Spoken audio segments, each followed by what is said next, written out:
ओम शांति। आज है 25 फरवरी सन 1967 का प्रातः क्लास।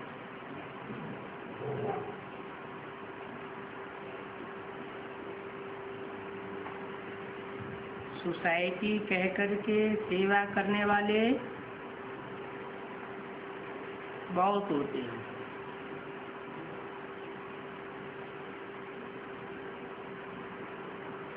उनको कहते हैं सोशल वर्कर।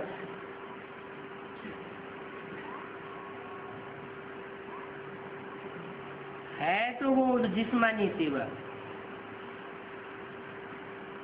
और तुम्हारी ये है रूहानी सेवा।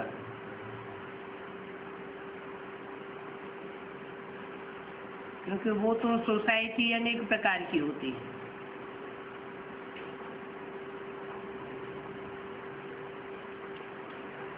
तुम्हारी रूहानी सोसाइटी तो एक ही है,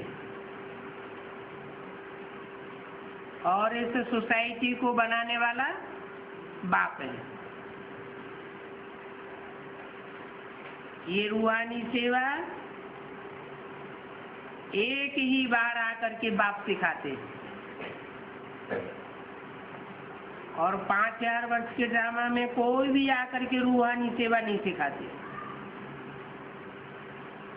उन सभा सोसाइटियों की है जिस्मानी सेवा। वो जिस्म की सेवाएं करते हैं, परंतु जो बाप रूहानी सेवा करना सिखाते हैं उनको तो सब याद करते हैं। चाहे कोई भी सभा सोसाइटी के लोग हों, कोई भी धर्म के लोग हों, रूहानी बाप को सब याद करते हैं। तुम जानते हो, हम भक्ति मार्ग में भी भगवान को याद करते थे।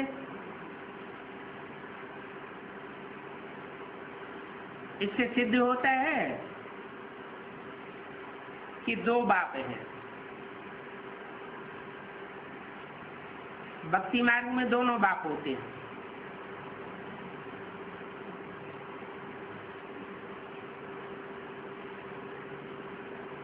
सतयुग में कितने बाप होंगे?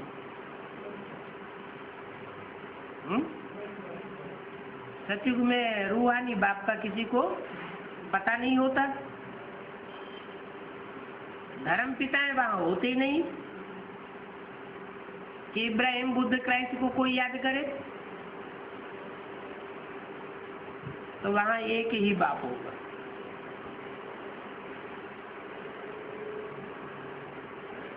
देवताएं अपने बाप को नहीं जानते हैं कि उनको देवता किसने बनाया। अभी तुम ब्राह्मणों को कितने बाप है? एक तो हुआ रूहानी बाप, दूसरा हुआ जिस्मानी बाप, और तीसरा है अलौकिक बाप। रूहानी बाप तो पारलौकिक बाप है ही है। तो रूहानी बाप जिसे कहते हैं पारलौकिक बाप, जिस्मानी बाप जिसने जिस्म को जन्म दिया, और तीसरा है अलौकिक बाप। यहाँ नया कोई सुनेगा तो कहेंगे ये तो नई बातें बताते हैं। अच्छा, अब बाप कहते हैं कि तुम याद करते थे कि बाप आवेंगे तो हम आपके ही बनेंगे, दूसरा न कोई। एक बाप, दूसरा न कोई। तो क्या ये सभी और किसी को याद नहीं करते हैं? जब कहते हैं एक बाप दूसरा न कोई, तो दूसरे किसी को याद नहीं करते क्या? या कि याद करते हैं?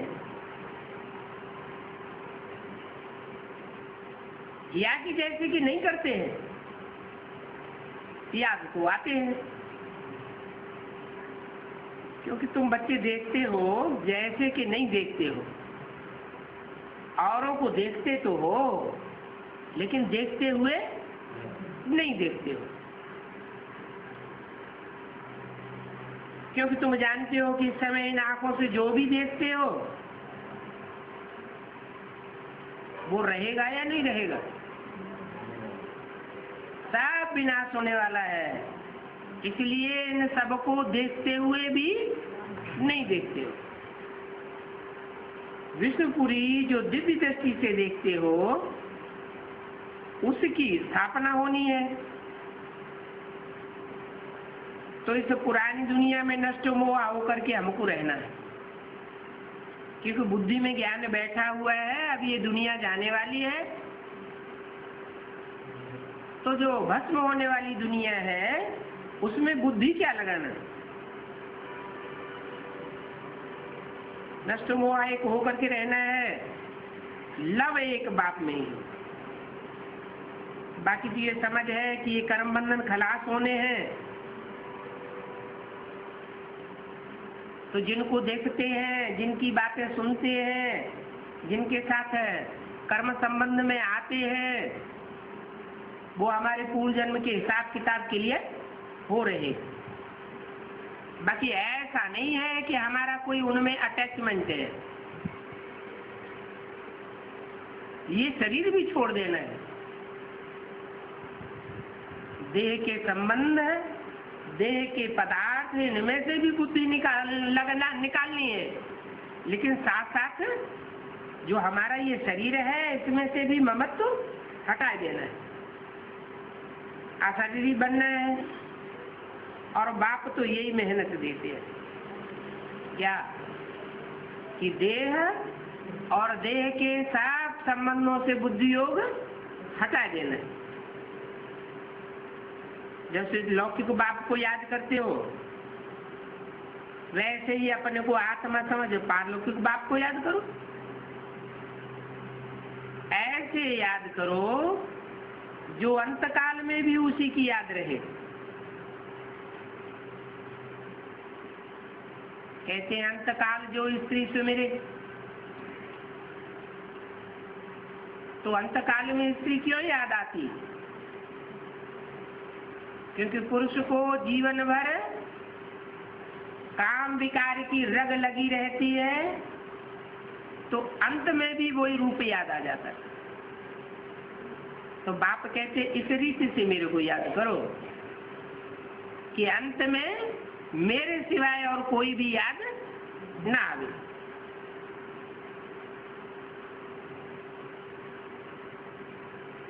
अंतकाल में नारायण को सिमरना है।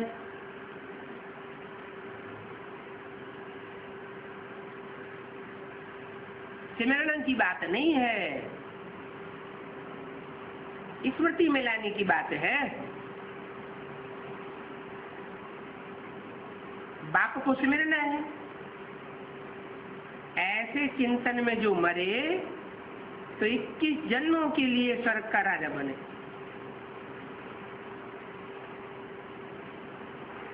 परंतु सतयुग के नारायण का सिमरण नहीं करना है।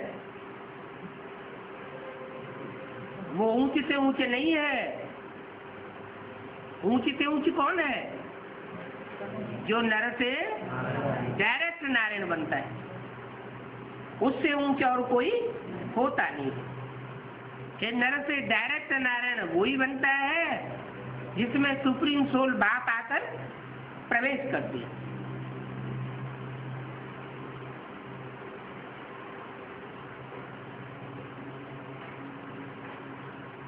भूल देखो कैसी है। शिव बाबा को याद करना और नारायण बनना। रूहानी बच्चे सब जानते हैं कि रूहानी बाप हमको पढ़ा रहे हैं। बाप दुख हर करके फिर सुख देते। क्या? पहले मुक्ति देते हैं कि जीवन मुक्ति देते हैं? पहले दुखों से मुक्ति देते हैं, छुटकारा। कैसे छुटकारा?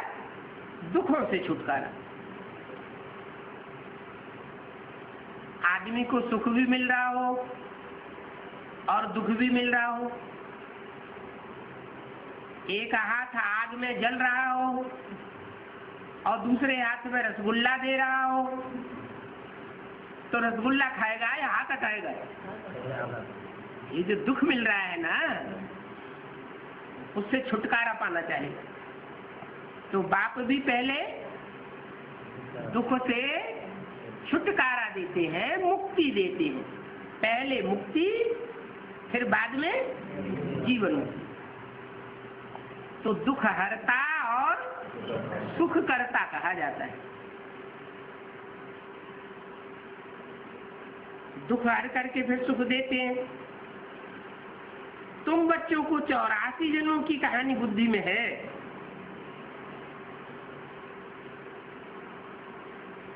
84वें जन्म में तुम बहुत दुखी हो जाते हो, तो तुम्हारे दुख हर करके मुक्ति में ले जाते, मुक्ति धाम में, और फिर जीवन मुक्ति सुख धाम में भेज देते हैं। तो दुखों से मुक्ति, दुख हर करके फिर सुख देते हैं ना। बार बार एक दो को ये बातें याद दिलाओ। क्या इस दुनिया में एक बाप ही है, वो रूहानी बाप है, जो दुख हर करके फिर सुख देते हैं। अब चलो अपने घर, जैसे नाटक पूरा होता है, नाटक पूरा होता है तो घर की याद आ जाती है। यहाँ भी तुम बच्चे जानते हो कि ये चोला छोड़ करके अब हमें जाना है।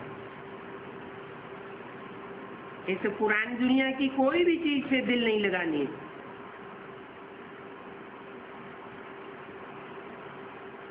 अगर दिल लगी हुई होगी तो क्या होगा?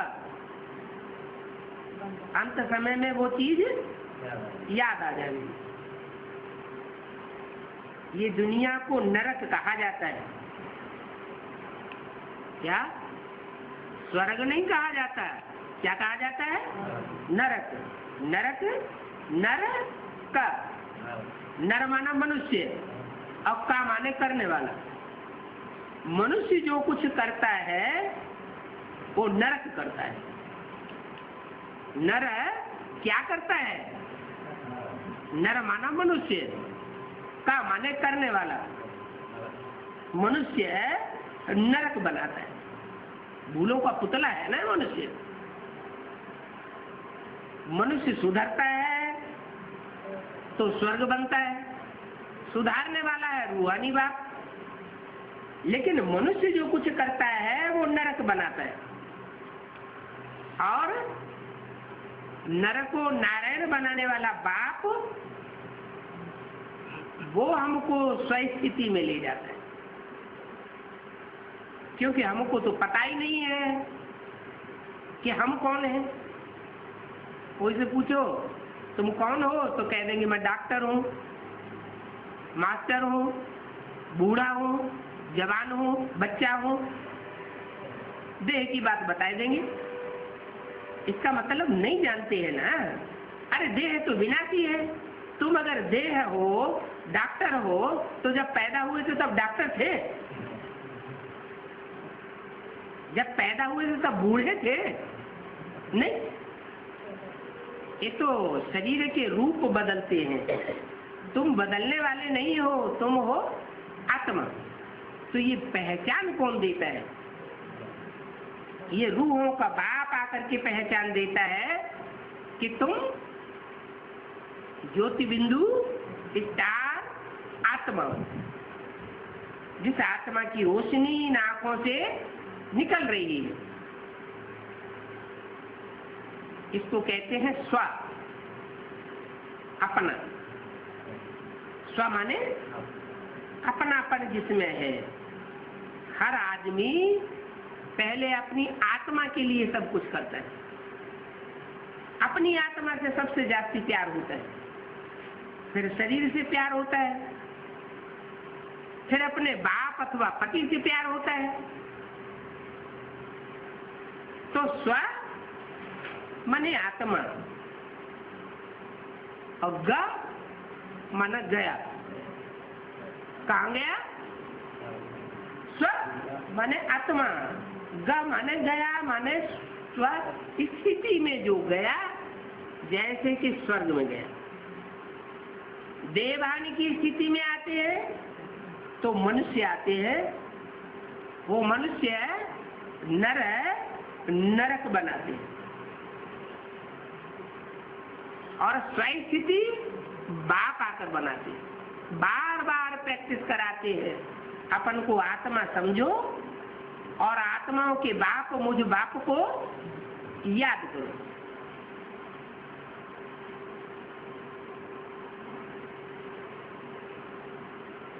तो बोला इस दुनिया को नरक कहा जाता है। इस पुरानी दुनिया में दिल लगावेंगे तो फंस जावेंगे। वो पुरानी दुनिया किसने बनाई? नई दुनिया कौन बनाता है?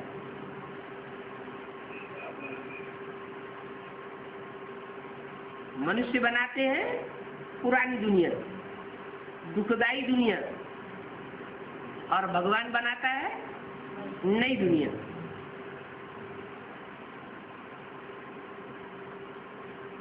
तो इस पुरानी दुनिया जो मनुष्यों की बनाई हुई है, इसमें अगर दिल लगाएंगे तो फंस जाएंगे। मुक्ति जो मिलना चाहिए, जो मुक्ति जीवन मुक्ति की स्टेज मिलना चाहिए, वो नहीं मिल पाएगी। तुमको दोनों बाप लायक बनाते हैं। लौकिक बाप भी चाहता है मेरा बच्चा लायक बने, और पारलौकिक बाप भी चाहता है मेरा बच्चा लायक बने।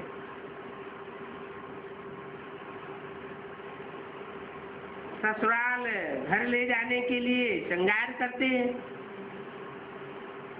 ससुराल में घर में जाते हैं ना, तो जरूर वहां सुख होगा। तुम्हारी ससुराल है विष्णु घर, विष्णु धाम।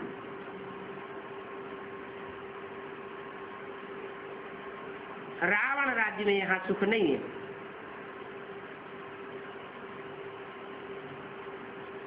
इस दुनिया में तो ससुर घर में भी दुख होता है जब विकारों में गिरते हैं। अब यहाँ तो आत्माओं और परमात्मा का मेला है। ये मेला बड़ा सुहावना है। तो तुम बच्चों को बहुत खुशी होनी चाहिए।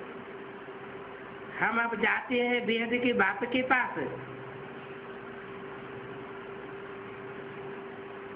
सत्य में तो ऐसे कोई नहीं समझ सकते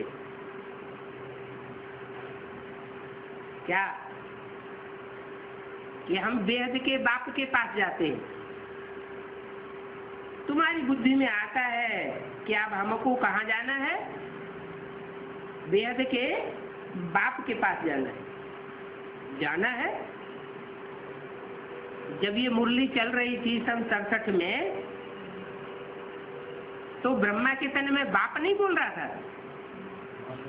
जो सुनने वाले बैठे हुए थे उनके सामने वो सुप्रीम सोल बाप ही तो बोल रहा था। फिर ऐसे क्यों कहा कि तुम बच्चियों की बुद्धि में है कि अब हमको बाप के घर जाना है, मानो भविष्य की तरफ इशारा किया। अभी रूहानी बाप के घर में आए नहीं है, पहुंचे नहीं है, जाना है। किस तरफ इशारा किया है? इशारा किया ना,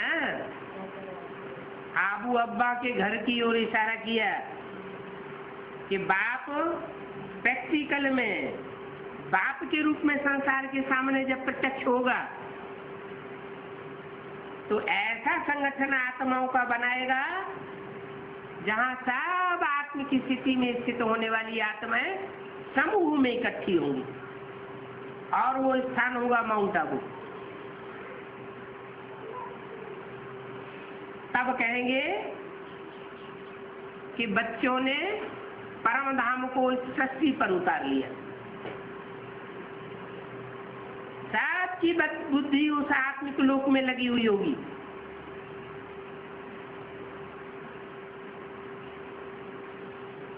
तो ये बुद्धि में रहना चाहिए। अब हम जाते हैं बेहद के बाप के पास, अभी गए नहीं हैं, जाते हैं। सृष्टि में तो ऐसे कोई नहीं समझ सकता क्या कि हम रूहानी बाप के पास जाते हैं?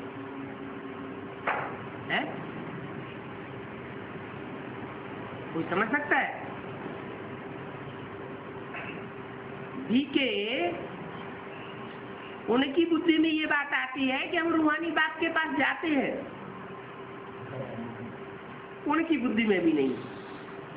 तुम्हारी बुद्धि में है कि अब हमको रूहानी बाप के पास जाना है, ये दुनिया दुखदाई छोड़नी है, देह और देह के पदार्थ और देह के सब संबंधों से बुद्धि योग हटाना है। तो तुम आत्माओं की ये रूहानी यात्रा है। बाकी तो वो है जिस्मानी यात्राएं जिसमें धक्के खाने जाते हैं। क्या माउंट आबू में भी अभी जाते हैं ना? है तो धक्के खाने जाते हैं या रूहानी स्टेज में टिक जाते हैं? धक्के खाने जाते हैं। ऐसे थोड़े कि दुखों से छूट जाते हैं। तुम जब बाप के घर जावेंगे तो तुम दुखों से छूट जावेंगे, सच्चे बाप के पास पहुंचेंगे। बाप का काम ही है दुख हरता और सुख करता। पहले अपने घर ले जावेंगे, बाद में सुखधाम विष्णु धाम में छोड़ देंगे।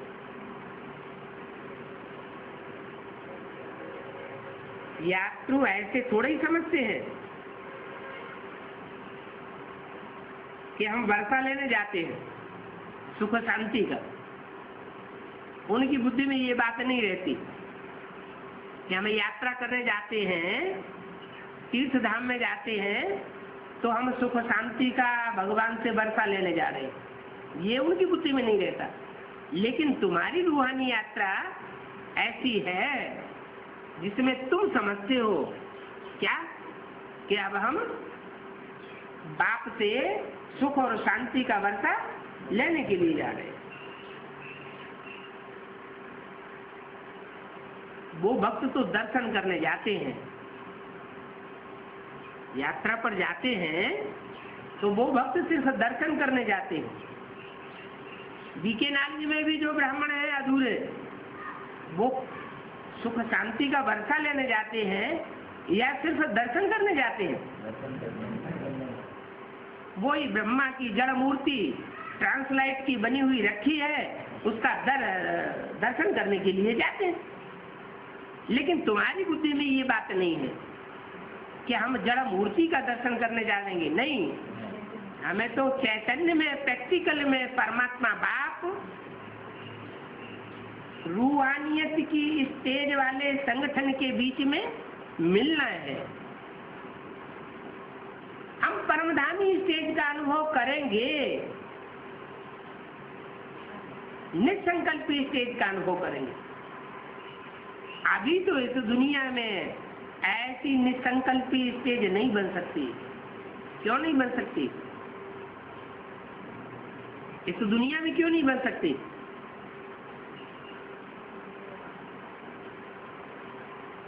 बार बार देहभान आ जाता है। क्यों आ जाता है देहभान? क्योंकि इस दुनिया में सब देहभान वाले हैं। आत्मिक स्थिति किसी की पक्की हुई नहीं है। तो देवानियों के संग में आने से हम भी देह अभिमानी बन जाते। अभी हमको जाना है बाप के उस धाम में जहाँ सब आत्माएं रूहानी स्टेज में टिकी हुई होंगी। अभी तो कितने संकल्प आते हैं, संकल्प विकल्पों की झड़ी लगी रहती है। दुष्ट संकल्प आते हैं तो हम कितने दुखी हो जाते हैं। वहां तो ऐसा कुछ भी नहीं होगा। नो संकल्प एट ऑल, कोई संकल्प हमको प्रभावित नहीं करेगा।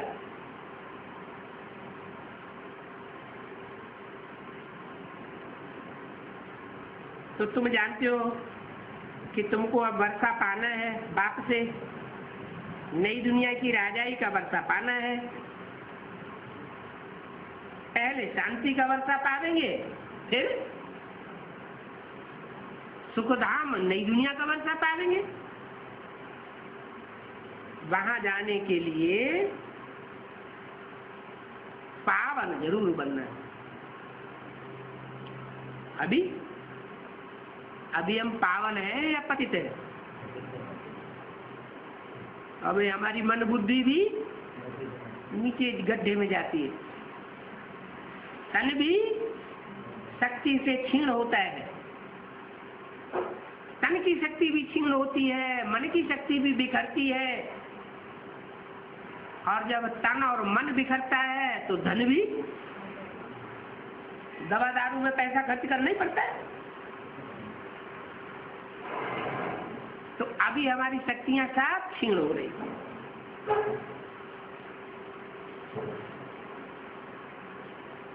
हमको पावन नहीं कहा जा सकता। पतित और पावन, पतित माना नीचे गिरा हुआ, मन से भी नीचे गिरा हुआ, तन से भी नीचे गिरा हुआ, धन से भी नीचे गिरा हुआ। अब हम नीचे से ऊपर उठते हैं, दुर्गति से सदगति में जाते हैं, पतित से पावन बनते हैं। और बनाने वाला है बाप। ये जो नर हैं, जो नरक बनाते हैं, वो तो हमको नीचे गिराते आए। अब नर को नारायण बनाने वाला बाप आया हुआ है। वो कहता है कि तुम अपन को आत्मा समझो। आत्मा समझेंगे तो मुझे परमात्मा बाप की याद टिक सकेगी। अगर देह समझेंगे तो मेरी याद में टिक नहीं सकेंगे। बाप को जितना तुम याद करेंगे उतना तुम पावन बन जाएंगे। जितने और उतने का सवाल है। सब नंबरवार पावन बनेंगे, एक जैसे पावन नहीं बनेंगे। क्या कोई तो 100% पावन बनेगा, कोई फिर परसेंटेज में पावन बनेंगे। जो 100% पावन बनेगा वो पूरे 84 जन्म लेगा, और परसेंटेज में पावन बनेगा तो कुछ न कुछ कम हो जाएगा। 5000 वर्ष के सच्ची चक्र में से चक्कर कम हो जाएगा। पूरा चक्कर में वो आत्मा नहीं आ सकती जो कम पावन बनेगी। तो कोई आत्मा एक जन्म लेती है, कोई आत्माएं पूरे 84 जन्म लेती है। जो पूरे 84 जन्म लेते हैं वो हैं पक्के पक्के परमात्मा बाप से पढ़ाई पढ़ने वाले ब्राह्मण बच्चे। जो पक्के ब्राह्मण तो पक्का देवता बनते हैं।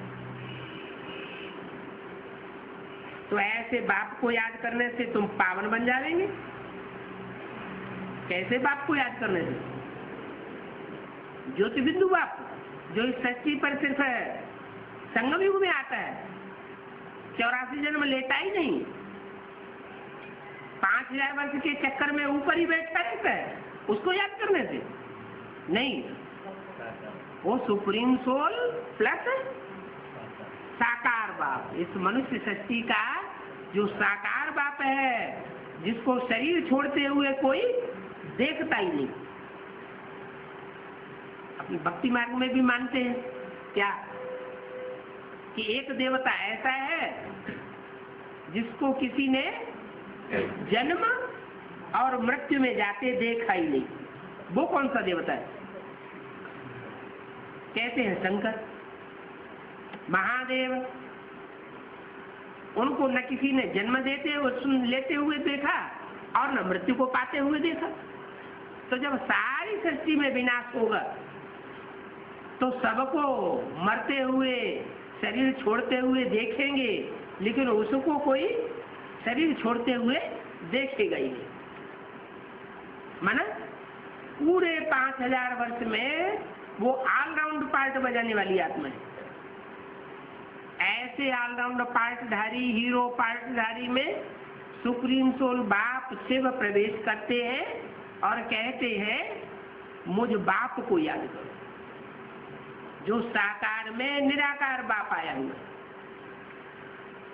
इस मनुष्य सृष्टि का साकार बाप भी है, प्रजापिता कहो, राम बाप कहो, और उसमें मैं निराकारी स्टेज वाला सदाशिव भी प्रवेश करता हूं। तो ऐसे साकार में निराकार को याद करेंगे तो तुम पावन जरूर बन जाओगे। जितना याद करेंगे उतना खुशी का पारा चढ़ेगा। इतनी याद करना है कि याद करते करते इस देह को भी भूल जाना, देह याद ही ना आवे। तुम बच्चों को मेहनत करनी है क्या? ज्ञान तो बहुत सहज है, कोई भी समझ सकता है। बेसिक नॉलेज भी बहुत सहज और एडवांस ज्ञान भी बहुत सहज है, लेकिन कठिन क्या है? ऐसी स्थिति धारण करना, ऐसी नुवानियत की स्टेज को धारण करना, इसमें मेहनत। यहाँ तुम बाप के सम्मुख बैठ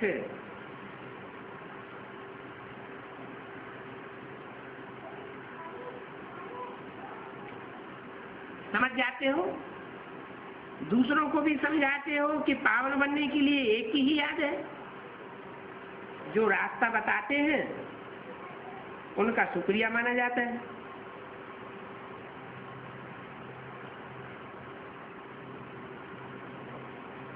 तो यहाँ भी जो बाप का परिचय हमको देते हैं,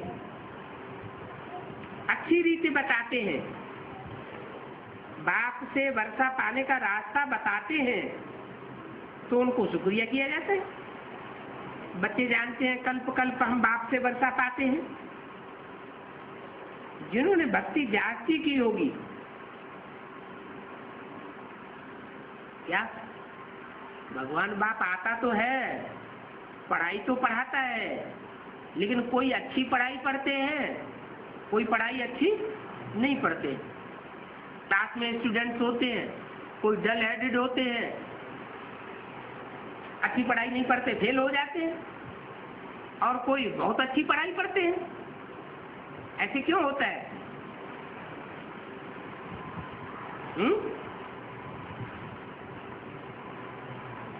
वहां तो कहेंगे कि पूर्व जन्म के प्रारब्ध के अनुसार इनको बुद्धि ही ऐसी मिली। ये डल हेडेड है, ये श्रूड बुद्धि है, तो बुद्धि का कमाल हुआ। ये बुद्धि कहाँ से मिली? पूर्व जन्म की प्रारब्ध से मिली।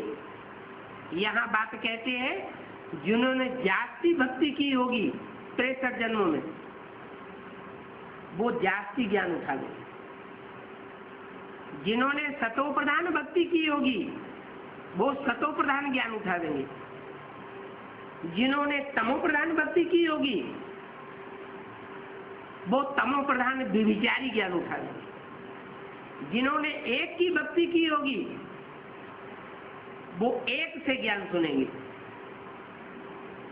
और जिन्होंने व्यभिचारी भक्ति की होगी वो अनेकों से ज्ञान सुनेंगे। तो फायदे में कौन रहेगा?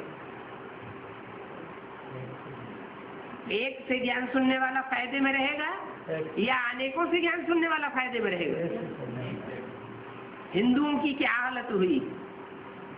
हिंदू ही दूसरे दूसरे धर्मों में कन्वर्ट होते रहे। पहले तो दुनिया में सिर्फ भारत ही था ना, दूसरे धर्मखंड तो थे ही नहीं।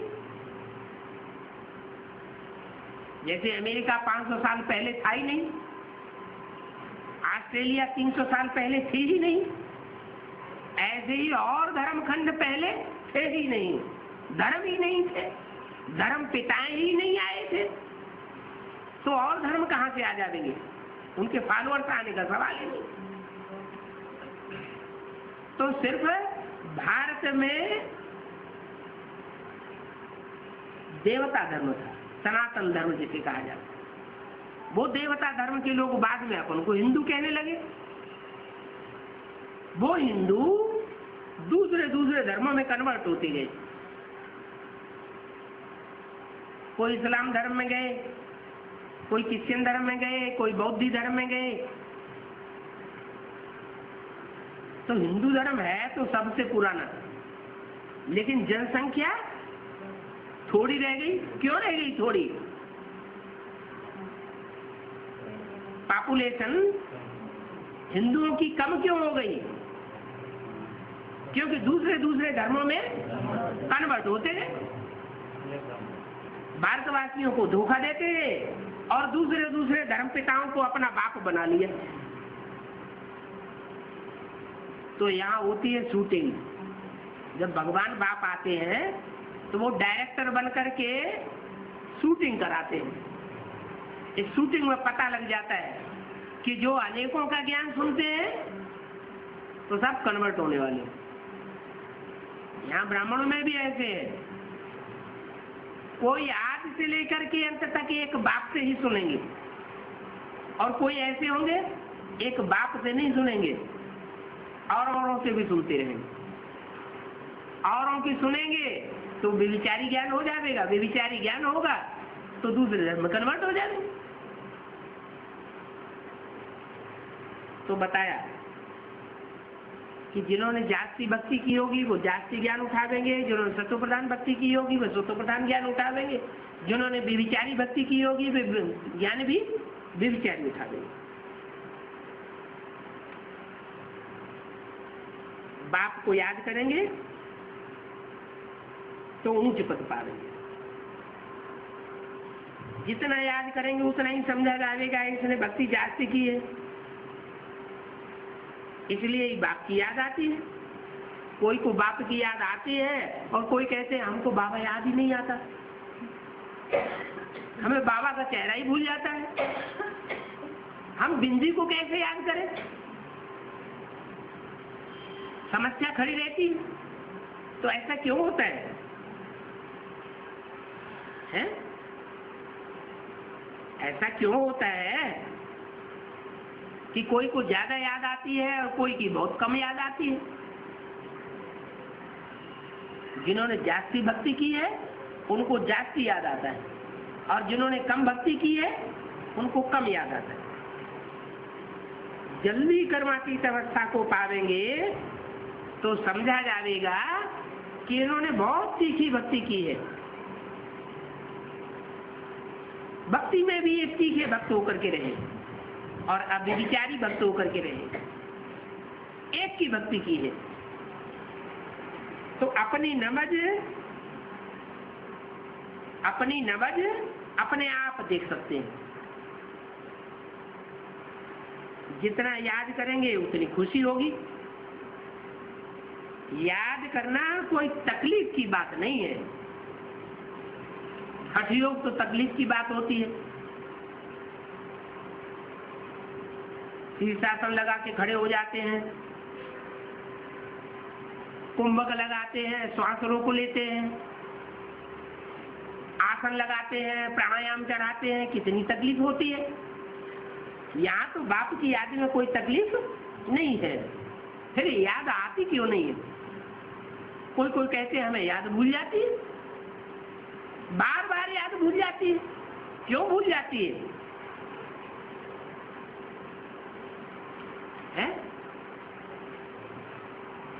क्योंकि जो 63 जन्म हुए हैं, उन 63 जन्मों में जिन्होंने जितना जास्ती भक्ति की है उतना ही जास्ती याद आ गई। जिन्होंने जितना रामकृष्ण जैसी आत्माओं का संग किया है उनको उतनी जास्ती याद आती। बाकी कोई तकलीफ की बात नहीं है। हाँ, याद में माया विघ्न जरूर डालती है, ज्ञान में विघ्न नहीं डालती, याद में विघ्न डालती। माया माने क्या? माँ आया, माँ माने नहीं, निगेटिव। निगेटिव और पॉजिटिव होता है ना। पॉजिटिव माने पुरुष, निगेटिव माने मेल फीमेल होता है ना। जैसे प्लक होता है, एक होता है मेल प्लक, एक होता है फीमेल प्लक। तो एक को कहते हैं पॉजिटिव, एक को कहते हैं निगेटिव। तो माँ आया, माँ माने नहीं और आया माने आया, माने ना आया होता तो अच्छा था। क्या ये माया याद करते करते जो माया आ जाती है, ये ना आई होती तो अच्छा था, लेकिन माया आ जाती है। क्यों आ जाती है? किस रूप में आ जाती है? 63 जन्मों में एक बाप से हट करके, यानी राम बाप से हट करके जिन जिन में बुद्धि लगाई है, जिन जिन का संग किया है, वही आत्माएं स्त्री या पुरुष रूप धारण करके विघ्न रूप बन करके हमारे सामने आ जाते हैं। तो वो स्त्री या पुरुष माया का रूप हुए ना। क्या हुए? मायावी रूप बन गए हमारे लिए। तो वो माया ना आई होती तो हमारा पुरुषार्थ बहुत दिखा जाता, इसलिए उसका नाम पड़ गया माया। अभी बाप कहते हैं मेरे को पहचानो। मेरी पहचान न होने की वजह से माया बार बार विघ्न डालती है। माया मेरी बेटी है, मैंने उसको डायरेक्शन दिया हुआ है कि जो बच्चे श्रीमत पर नहीं चलते हैं, मनमत पर चलते हैं या किसी और मनुष्य की मत पर चल पड़ते हैं, हे माया बेटी तुम उनको खूब फटकाओ, खूब तंग करो। तंग होते होते वो समझ जाएंगे क्या कि एक की मत पर चलना चाहिए। जो ऊंच से ऊंच बाप है, उस ऊंच से ऊंच बाप की ऊंच से ऊंच मत पर चलेंगे तो माया नहीं आएगी। ये माया को भगाने का सबसे अच्छा तरीका है क्या? क्या अच्छा तरीका है कि बुद्धि में याद रहे कि हमने बाप को पहचानने में कोई गलती की है, पूरा पहचाना नहीं है।